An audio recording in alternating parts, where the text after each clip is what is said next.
Hello guys, i-flex ko lang ang lugar na napuntahan ko, ang lugar ng Mackinac. Ang transportasyon niya itong kabayo, mga kabayo guys. Walang motorized vehicle dito. Sa mga nagtutour dito, lahat ganito ang ginagamit nila. Ayan po, makikita nyo may tatluhan, mayroong dalawahan yan. Ayan po, mga naka-parking sila, dalawahan. At puro ka itong makita mo ng mga pan-transportasyon, kung hindi naman mga bike, ganito. Walang mga dimotor. Ayan po, iba-ibang kulay nila. Ang lalaki ng mga kabayo guys. At seasonal lang to guys.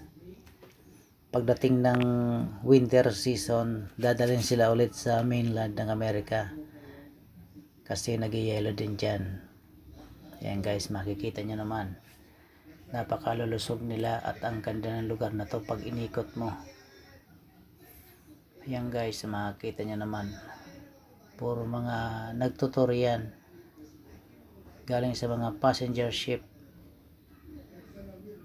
At ayan. At pati guys sa mga parcel na dinadala nila dyan. Yan ang ginagamit nilang transportation guys. Thank you for watching guys.